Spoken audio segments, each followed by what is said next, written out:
प्रेम से बोलिए शंकर भगवान की जय। माता गौरा पार्वती गणपत लाल की जय। हर हर महादेव। देवादि देव महादेव जी के चरण में प्रणाम करती हूँ, मेरा प्रणाम स्वीकार हो। माता गौरी पार्वती के चरण में प्रणाम करती हूँ, मेरा प्रणाम स्वीकार हो। गणपति ललनमा के चरण में प्रणाम करती हूँ, मेरा प्रणाम स्वीकार हो। माता और पिताजी के चरण में प्रणाम करती हूँ, सब देवी देवताओं के चरण में प्रणाम करती हूँ। साहब हरेंद्रानंद भैया के चरण में प्रणाम करती हूँ, नीलम दीदी के चरण में प्रणाम करती हूँ, मेरा प्रणाम स्वीकार हो। गुरु भाई बहना, मैं एक कथा सुनाने जा रही हूँ, इस कथा को पूरा सुनिए और रहस्य जानिए। हर हर महादेव। देखिए गुरु भाई बहना, एक गांव में,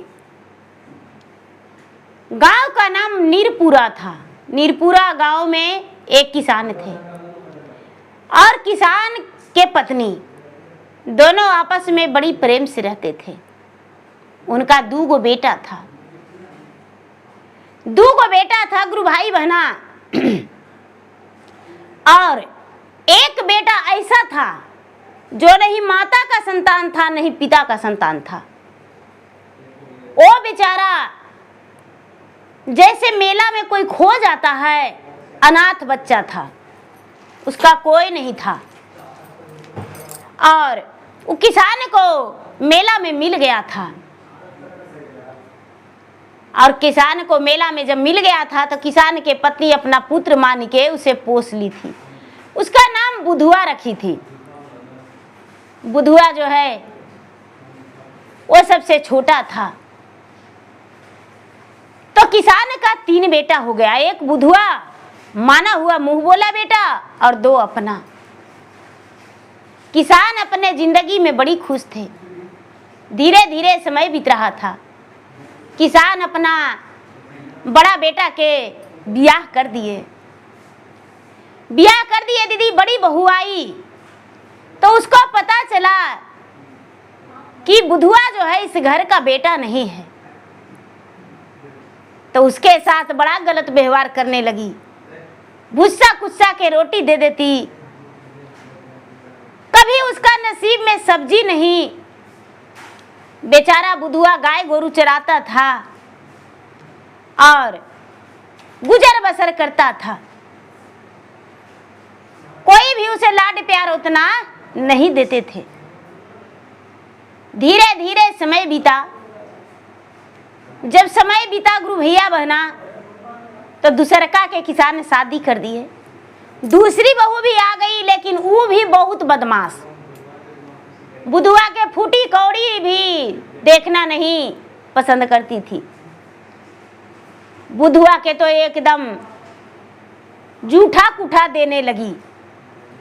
बेचारा बुधुआ बड़ा दुख के साथ जीवन व्यतीत कर रहा था। उसका कभी भोजन मिलता था, कभी जल पीकर ही रह जाता था। लेकिन उसे ये नहीं लगता था कि मैं देश प्रदेश जाकर कुछ कमाऊं और खाऊं।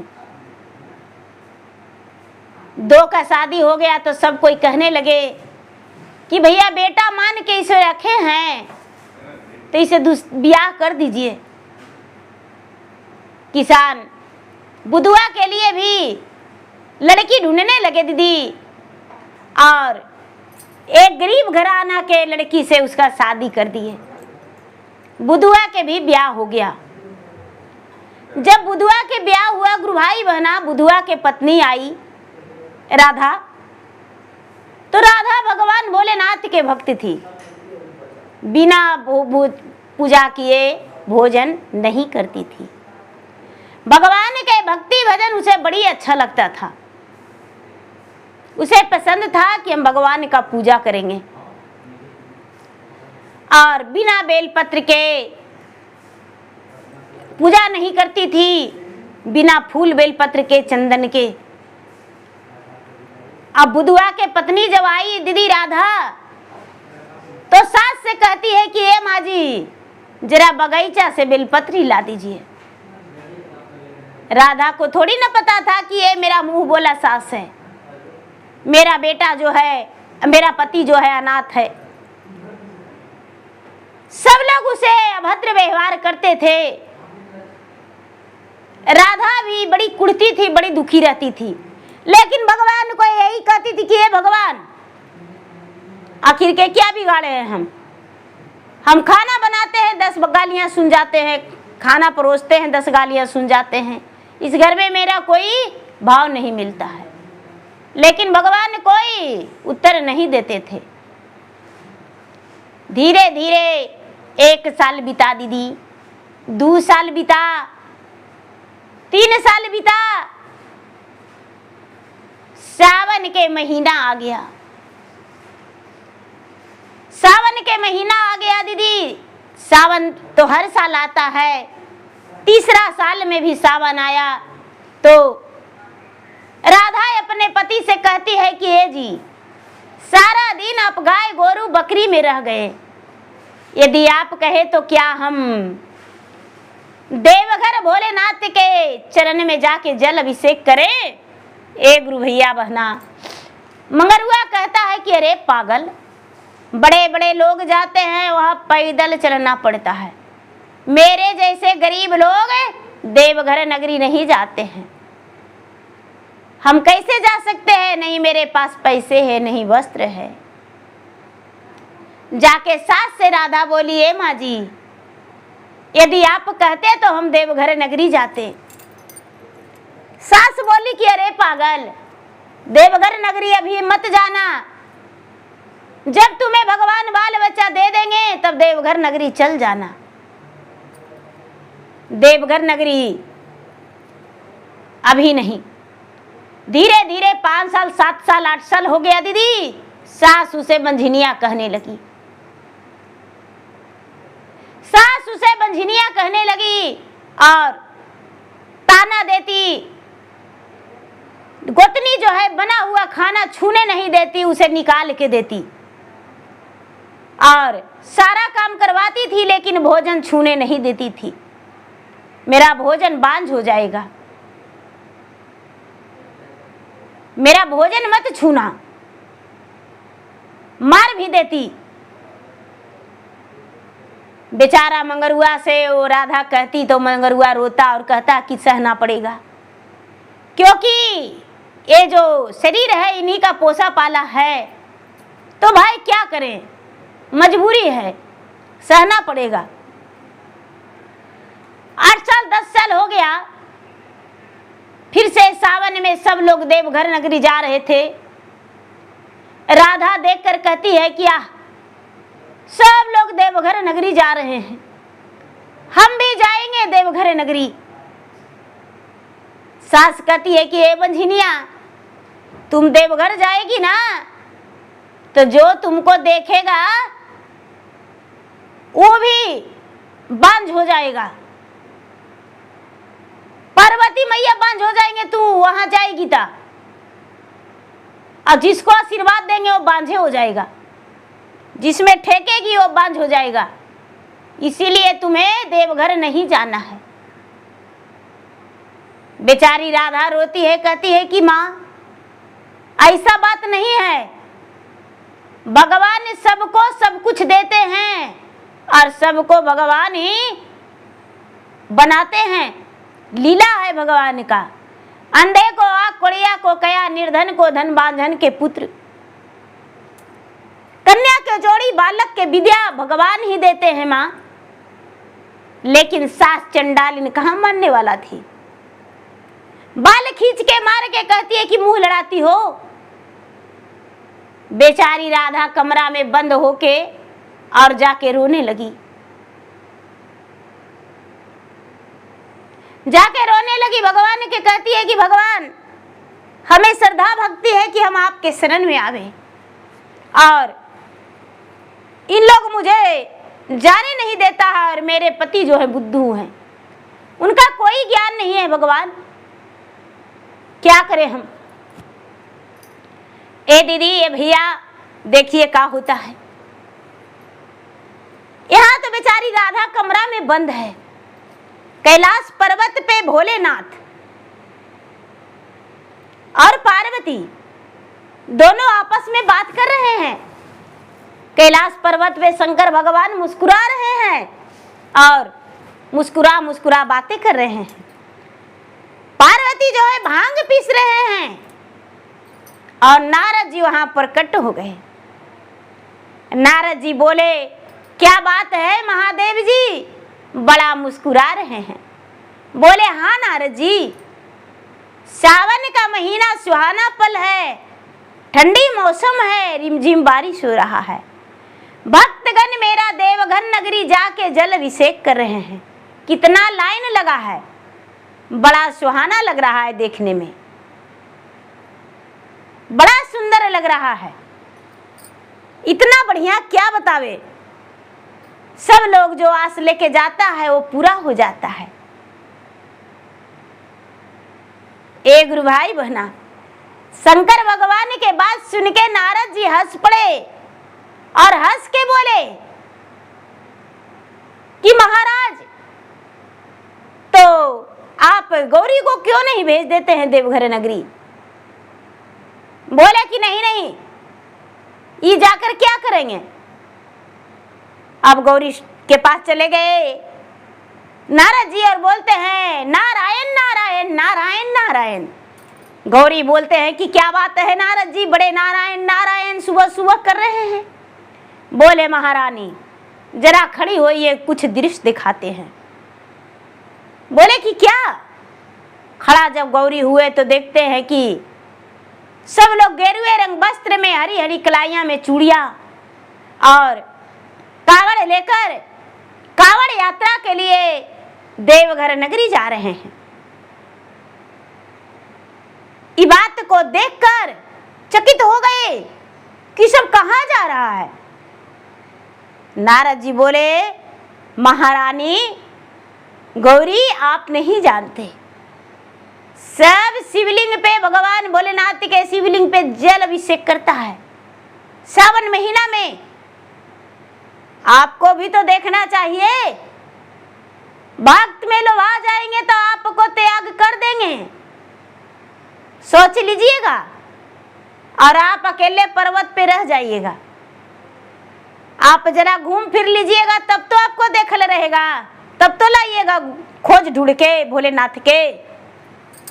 अब गुरु भैया बहना ये बात सुने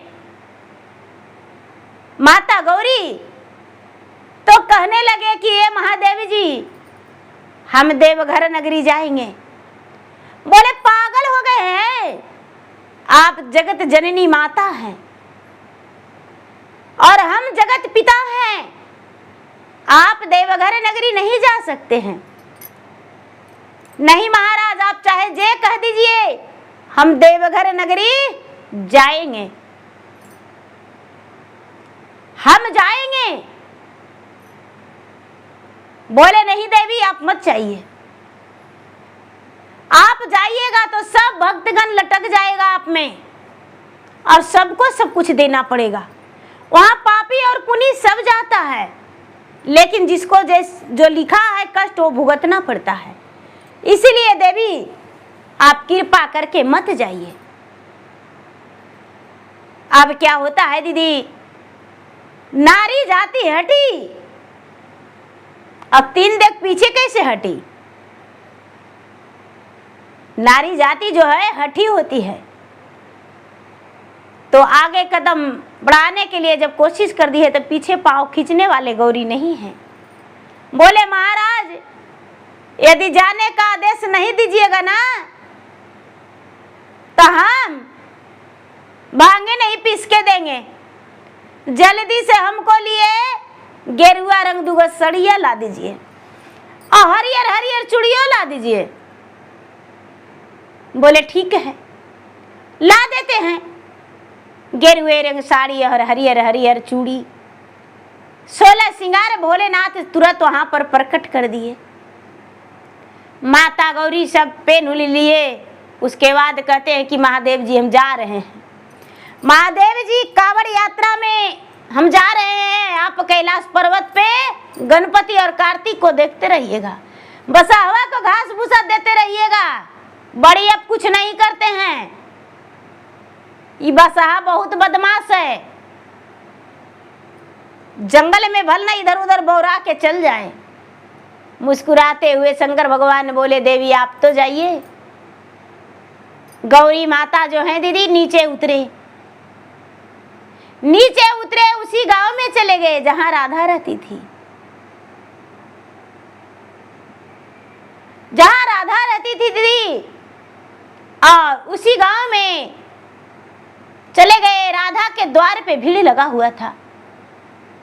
राधा कमरे में बंद थी, सिसक सिसक रो रही थी। उसके पति मंगरुआ दरवाजा खुलवाने का कोशिश कर रहा था। अरे दरवाजा खोलो, मुझे भोजन दो। लेकिन वो कहती है कि आज यदि मुझे देवघर नगरी जाने का आदेश नहीं देंगे तो हम अपना प्राण को त्याग कर देंगे। एक गुरु भैया बहना बोले कि ठीक है, जब ऐसा बात है तो दरवाजा खोलो और देखेंगे, गैया बकरी चरा के पैसा कुछ होगा तब तो निकलो तुम। राधा रो रही है। माता गौरी जो है एक बुढ़िया के रूप में थे, माथे पर इनका मोटेरी था। दरवाजे पर रुक के कहते हैं, माता तो अंतर्यामी थे, कि किस चीज का यहाँ पर भीड़ है।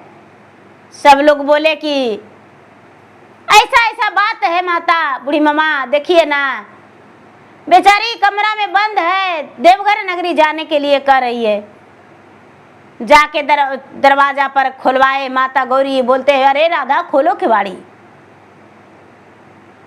खोलो किवाड़ी, मैं भी देवघर नगरी जा रही हूँ, मैं तुम्हारा मौसी हूँ, किवाड़ी खोलो। देखिए दीदी, किवाड़ी तो राधा खोल देती है। और राधा खोल के देखती है कि अरे ये मौसी मेरा कहाँ से हो सकती है, मेरा तो मौसी कोई था ही नहीं। फिर भी गले में लपट के बड़ा जोर जोर से रोने लगी कि मौसी, मुझे कैसा परिवार में शादी कर दिया है, इसका तो कोई है ही नहीं है, न माँ है न बाप है, ये अनाथ है और न ही मुझे यहाँ भैलू मिलता है। माता गौरी कहते, बेटी धीरज धरिए, उतरे पारा। इसीलिए बेटी देवघर नगरी जाना है तो चलो। सास से जाके बोली कि माँ जी मेरे मौसी जा रही है देवघर, क्या हम जा सकते हैं अपने मौसी के साथ? सास बोली कि ठीक है जाओ, लेकिन हम 1 रुपया खर्चा नहीं देंगे। गौरी माता बोले कि आप चिंता मत करिए, हम दे देंगे अपना बेटी के खर्चा, काहे टेंशन ले रहे हैं। देखिए क्या होता है दीदी, खर्चा क्या, कपड़ा निकाल के अपना झोली से दे दिए और 16 श्रृंगार भी दे दिए कि ले बेटी पहन के चलो। गौरी सब कुछ पहन के गौरी दे दिए राधा को, राधा पहन ली और दोनों देवघर नगरी के लिए निकल गए। देवघर नगरी के लिए निकल गए दीदी। जाके वहाँ नदी में स्नान किए, दोनों जल अभिषेक करवाए, दोनों जल उठाए जल अभिषेक करने के लिए और वहां से निकल गए। चलते चलते चलते चलते सभी लोग जा रहे हैं दीदी। जो माता हैं गौरी बड़ा धीरे धीरे चल रहे थे, बड़ा धीरे धीरे एकदम चिट्टी के चाल चल रहे थे। लेकिन राधा हाथ नहीं छोड़ी। माता तो एक जांचना ले रहे थे, हाथ नहीं छोड़ी और पकड़े ले रह गई। चलिए माता जी, बोल बम बोल बम बोल बम बोल बम, हर हर महादेव हर हर महादेव करते हाथ नहीं छोड़े। जब हाथ नहीं छोड़े दीदी, देखिए क्या होता है। जब लाइन लगने से कम तो 5 किलोमीटर पहले माता गौरी भक्त के परीक्षा के लिए जमीन पर गिर गए। जमीन पर गिर गए दीदी। ये तो बेचारी जानती है कि कोई साधारण बुढ़िया है। कहते हैं माँ जी अब तो नजदीक पहुंच गए, चलिए ना, सब कवड़िया जा रहा है और आप जमीन पर गिरल हैं। माता गौरी कहते हैं बेटी मेरा भी जल ले जाके भगवान को चढ़ा दो, मुझसे अब अब नहीं पार लगेगा, हम कैसे जाएंगे, जाओ तुम, मुझे छोड़ दो। बोला नहीं माँ, हम छोड़ने वाले में से नहीं है, आइए मेरे कंधे पर और मेरे कंधे पर बैठ जाइए, हम आपका जल और आपका कावड़ आपका भी लेकर चलेंगे। माता गौरी कहते हैं बेटी पागल हो, मुझे कंधे पर कैसे बिठा के ले जाओगी? नहीं बेटी चलो। देखिए दीदी, अब कंधा पर बैठा के और ले जाने लगी। माता जो है जाते जाते लाइन में वहां लग गए कंधे पर बैठल बैठल। अब जब एकदम नजदीक पहुंचने वाली थी, सब लोग कह रहे कि अरे बाप रे पापी, कौन आदमी है ये? बुढ़िया के लगता है 200 बरस का बूढ़ी है, इसको अपना कंधा पर बैठा के ले जा रही है। कहाँ? देवघर नगरी बाबा भोलेनाथ के जल चढ़ाने। सब पुण्य ही बुढ़िया के मिल जाएगा। अरे अनर्थ भी अनर्थ जैसन होता है, ये बुढ़िया के ले जाने से क्या हो जाएगा? राधा बोली भैया दीदी, माता के शौक है जल अभिषेक करने का, तो भला क्या दिक्कत है, हम ले जा रहे हैं। जब थोड़ी दूर रहा तो कांधा उसका दर्द करने लगा, लेकिन माता कहते हैं कि उतर जाते हैं। बेटी तो नहीं माँ जी चलिए। जाके अंदर जल बड़ी बढ़िया से दोनों चढ़ाए। जल चढ़ा के सिर पटक के भोलेनाथ से कहती है राधा कि हे भोलेनाथ, हमको कुछ नहीं चाहिए, हम देवघर नगरी नहीं, धन नहीं, सोना नहीं, चांदी नहीं, रुपया नहीं, पैसा नहीं, बेटा नहीं, बेटी नहीं, कुछ नहीं मांगने आए हैं। हे भोलेनाथ, आपका दर्शन मांगने आए हैं। भगवान यदि एक बार आप दर्शन दे देते तो मेरा जीवन धन हो जाता। माता गौरी उस माँ का आत्मा का बात तो सब पढ़ रहे थे दीदी। एक बार दर्शन दे दीजिए भगवान। मेरा सास बांझिन कहती है तो मुझे गम नहीं है, बस दर्शन दे दीजिए, मेरा जीवन जो है संवर जाएगा। बाहर निकले तो माता गौरी पूछते हैं कि बेटी क्या मांगी भगवान से? बोले ए माँ जी, बस हमें ही मांगे कि भगवान आप दर्शन दे दीजिए। तो ए बेटी देखियो ना, हम तुमसे इतना देरी रह गए लेकिन बताए नहीं। आगे जो मंदिरवा है ना बेटी उसका, वहां पर मेरे बुढ़ा रहते हैं पति, और उनको से मिलने जाएंगे। बोले कि यही रहते हैं? तो हाँ, मेरे जो पति हैं वो भी बूढ़ा बहुत है, झुलझुल बूढ़ा है, उनसे बिना मिलने नहीं ना जाएंगे, तो उनसे मिल लेंगे। यही रहते हैं भर सामन। ठीक है माँ जी चलिए। राधा जो है दीदी, राधा चल जाती है मिलने के लिए बुढ़िया के साथ भोलेनाथ से। वो तो स्वयं महादेव थे।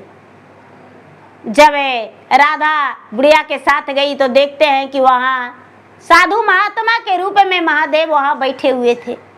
जाके चरण स्पर्श किए राधा के साथ में जो गौरी थे, राधा भी चरण छुई। उसके बाद कहते हैं कि ये कौन है? माता गौरी सब कुछ बताए उसके बारे में। कहते हैं बेटी खुश रहो और सुहागन रहो, भरल पुरल रहो। बेटी किस कारण आई हो तू देवघर नगरी? राधा बोली बाबा देवघर नगरी बस कुछ मांगने नहीं आए हैं, भोलेनाथ का दर्शन पाने आए हैं। बोले बेटी तुम्हें का तो संतान भी नहीं है? तो हाँ बाबा संतान नहीं है, तो मांग लो बेटा बेटी। नहीं बाबा हमें कुछ नहीं चाहिए, हमें बस दर्शन चाहिए भगवान के। कहते हैं कि ठीक है बेटी, दर्शन तुम्हें भगवान के मिल जाएगा। मन में लालसा है तो दर्शन मिलेगा। इतना कह के और शंकर भगवान कहते हैं गौरी से कि ठीक है, आप लोग जाइए, इनको प्रसादी चूड़ी सिंदूर जो लेंगे इनको खरीदवा दीजिए और घर तक इनको छोड़ दीजिएगा। इतना कह के दीदी और शंकर भगवान वहां से आलोप हो गए, कन्हू चले गए। माता गौरी जो है कहते हैं कि बेटी जरा चूड़ी ले लो, जरा सिंदूर ले लो, जरा बिंदी ले लो, नेल पॉलिश ले लो, मोहर ले लो और प्रसादी उरसादी ले लो। बेचारी सब कुछ ले ली। अपना पति के लिए दीदी एगो टी शर्ट एगो पैंट ले ली और बोली कि माँ जी अब घरे चल जाएंगे। तो ठीक है बेटी। माता गौरी जैसे एक साधारण मनुष्य के रूप में गए थे उसी तरह साधारण मनुष्य के रूप में वो रह गए। वहां से चल दिए दीदी, चलते चलते चलते चलते चलते चलते बस ट्रेन कोई चीज भी साधन धर के और गांव में पहुंच गए जहां राधा के घर था। राधा के पति के जाके माता गौरी कहते हैं कि बेटा तुम्हारा पत्नी को तुम्हारे पास छोड़ने आया हूं और मैं अपना घर जा रहा हूं। गौरी माता घर चले गए दीदी। सास के बेचारी पूजा पाठ करके जो राधा थी पूजा पाठ करके सगरो चढ़ा मढ़ा के सबके प्रसादी देने गई दीदी। तो सास के प्रसादी दी तो सास कहती है, ए बंझिनिया हम तुम्हारा हाथ के प्रसादी खाएंगे? अरे आज है मेरा दिन खराब हो गया है जो तुम्हारा हाथ के ही प्रसादी खाएंगे? हम तुम्हारा हाथ के प्रसादी नहीं खाएंगे। बेचारी रोने लगी और बोली माँ जी ये तो बाबा भोलेनाथ के नगरी के प्रसादी है। तो अरे तुम बांझो, शक्ल देखी हो ऐनक में, जाओ ले जाओ। राधा नहीं उठाई दीदी तो सास क्या करती है कि उठा के भगवान भोलेनाथ के प्रसादी का अपमान कर दी, ले जाके नली में डाल दी। जेठानी भी वैसा ही नहीं खाई और नली में डाल दी।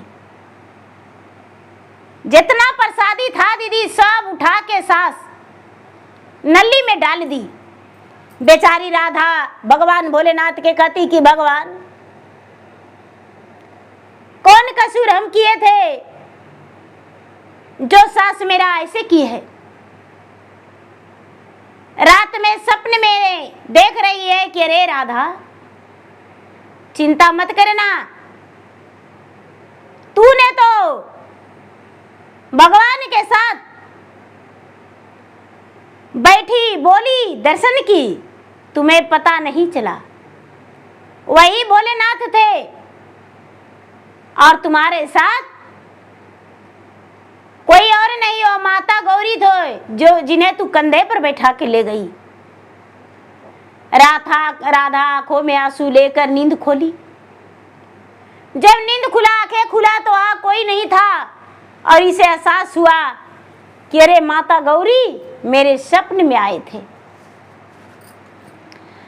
अब क्या होता है दीदी, सवेरे जागी तो इसे उल्टी होने लगा। सास और जेठानी सब कहती है कि देखो नखड़ैया झूठ बोलती है कि मेरा बच्चा होने वाला है, इसको कोई बच्चा ऊंचा होने वाला नहीं है, झूठ मूठ के नखड़ा कर रही है, कोई उल्टी नहीं हो रहा है। बोली भाई हम नखड़ा नहीं कर रहे, सचमुच में मुझे उल्टी हो रहा है। 8 दिन 10 दिन 15 दिन महीना दिन बिता दीदी, बेचारी को ऐसी उल्टी पलटी होते रह गया। जब जेठनिया जानी तो कहती है, आपस में बात करती है कि ये बड़की दीदी तो का मजली, तो जानते हैं वो बंझिनिया माँ बनने वाली है, बंझिनिया माँ बनने वाली हम भी तो देख रहे हैं, तो कैसे उसका बच्चा को हम लोग मार देंगे।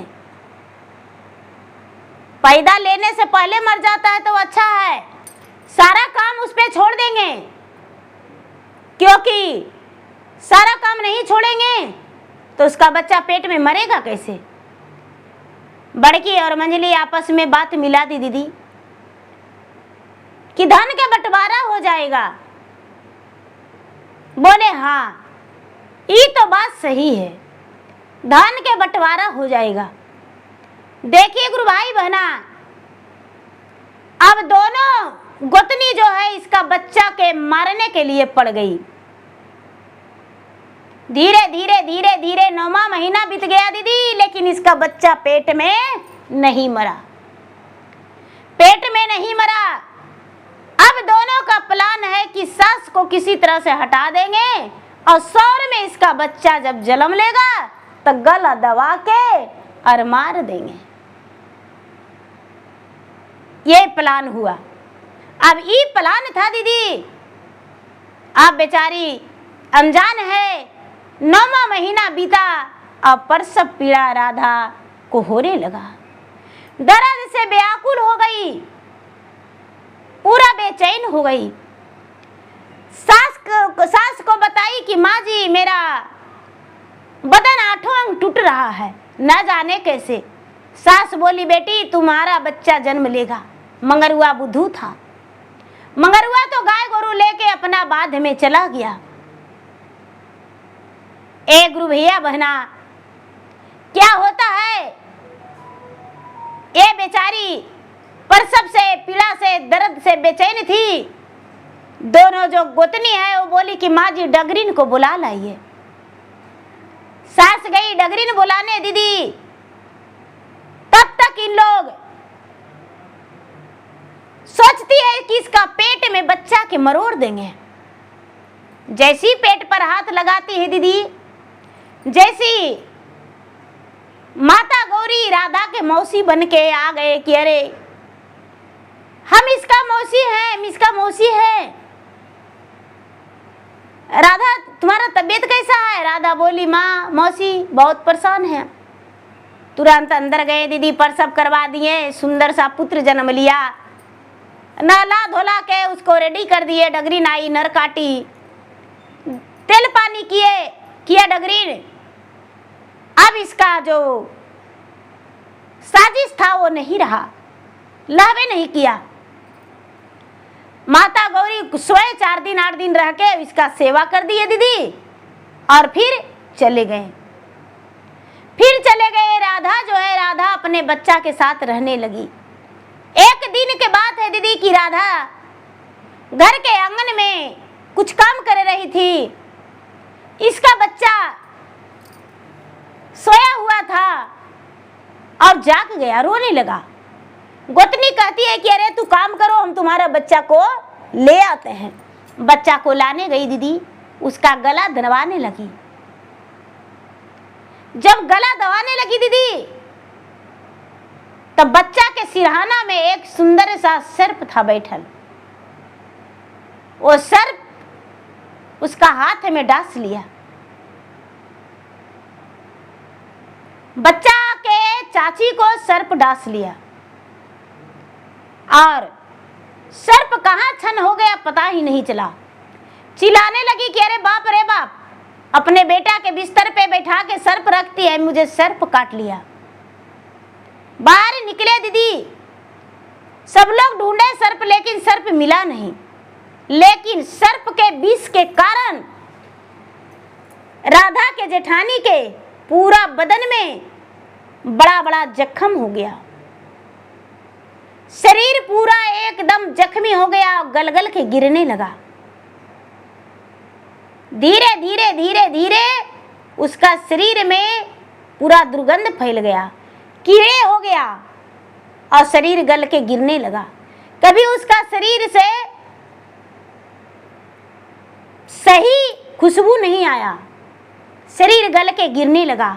सभी लोग कहने लगे कि अरे बाप रे, बड़की गोतिनिया के न जाने इसका का हो गया है। इसका बच्चा जन्म लिया, 1 ही 2 महीना के बाद उसका शरीर गल के गिरने लगा। कहती है सांप काटा, सांप भी झरवाए, सुई भी पड़ा, लेकिन इसका शरीर गल गल के गिर रहा है। धीरे धीरे धीरे धीरे मंजली जो है डर से सुधर गई, लेकिन बड़की जो है, बड़की का शरीर कभी सुधरा ही नहीं। सारा दिन वो जख्मी हालात में रह गई। सास तो सुधर गई और सास बहू को मारने लगी अपना पोता देख के। मंगरुआ के जिंदगी में कोई पहलू नहीं दिया, लेकिन राधा अपना जगह लेके रही और बड़ा खुशी से अपना जीवन बिताई। इसके जिंदगी में कोई भी दुख नहीं आया। भगवान भोलेनाथ इसके साथ रहते थे और हर इच्छा हर मन्नत इसका पूरा होता था। मंगरुआ एक दिन बहुत बड़ा सुखी परिवार हो गया और खुशी परिवार। लेकिन जो बड़ी वाली थी उसका शरीर ही नकाब रहा। तो देखिए गुरु भाई बहना, दूसरा को देख के कभी गलत नहीं सोचना चाहिए। जो जैसा करते हैं वैसा पा लेते हैं। प्रेम से बोलिए शंकर भगवान की जय। हर हर महादेव।